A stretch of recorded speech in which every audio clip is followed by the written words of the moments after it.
Good morning.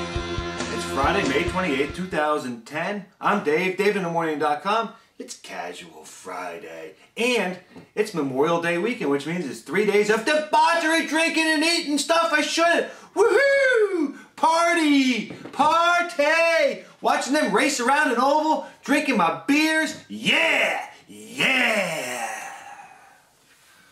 Hey, Memorial Day is in recognition of those who died in service to your country. Military service to your country.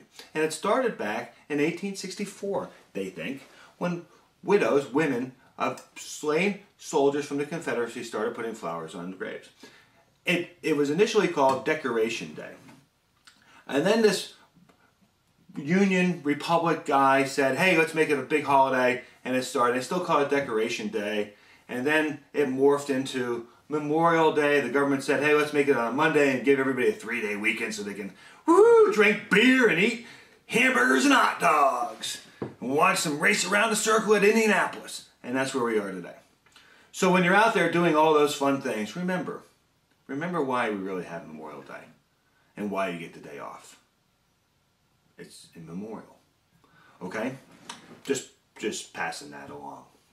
Hey, in the news last night, BP stopped pumping mud into the leak, and it looks like they've started repumping mud into the leak. This is a complicated evolution that's going on down there, 5,000 feet below the surface of the ocean. If they push the mud in too fast, they'll blow up the pipe. If they pump the mud in too slowly, it won't do anything. So they have to be just right with the pressure.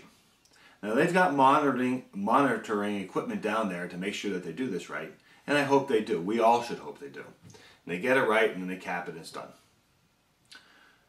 That's the good news. Here's the bad news. BP underestimated the amount of oil leaking. And I've said that. I think most pundits have said that. I'm not a pundit, I'm just Dave.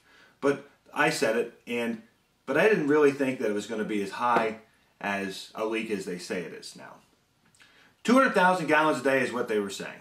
Nope, not 300, not 400. It's over 500,000 gallons a day of oil has been spewing out of this pipe, out of this hole, into our ecosystem, destroying the environment.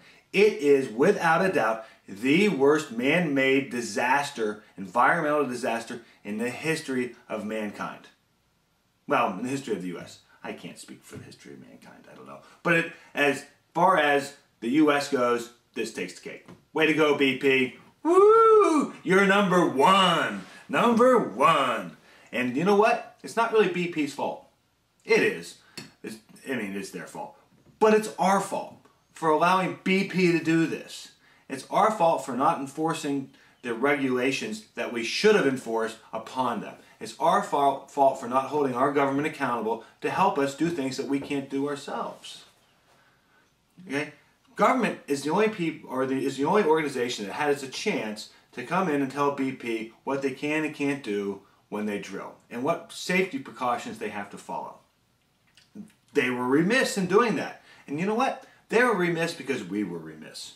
99.99% safe is tough to argue with. Except when that 0.01% happens, and it's a big deal. Like today, to now, the leak. It's a big deal. And I'll come back to if you're the administrator saying, hey, we need more money so that if they get a leak in one of these oil wells, we can clog it. You're never going to get it up through, as we used to call it in the military, the chain of command. The guy on top of you is not going to allow money to go to that project when he needs money to go to another project. There's just not enough money. We're already 12 trillion whatever in debt. So, there you are. Not great. So, as we go forward, remember this.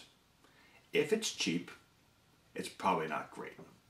If you're getting it for free, it's probably not free. We as Americans have decided that we like cheap. We like cheap airfare. We like cheap gasoline. We like cheap things from China. We like cheap labor mowing our yards. Well, you got to pay. You have to pay. And eventually, even though it's cheap today, you're going to have to pay. And the cost of paying later is way more than the cost of paying today.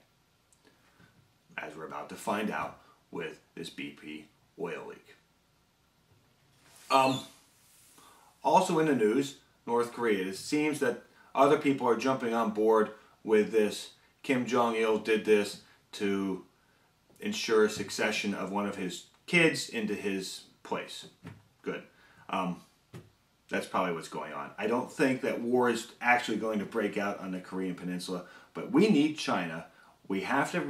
China has to stand up and be the big boy. If you're going to come out from behind your wall, China, which you've decided you want to do, you want to come out from behind your wall, then you need to come out from behind your wall completely. I've gotten some responses about the question that I posed yesterday on whether you thought a mosque 2 blocks from Ground Zero, the Ground Zero Mosque, was a good idea. I had one response that said it should be an all faiths type of community service place, you know. That's not a bad idea. I had one response saying that we should boycott New York because they're being un-American. I had a response that said that allowing a mosque to be built so close to Ground Zero, it shows the rest of the world that we are the society of dreams.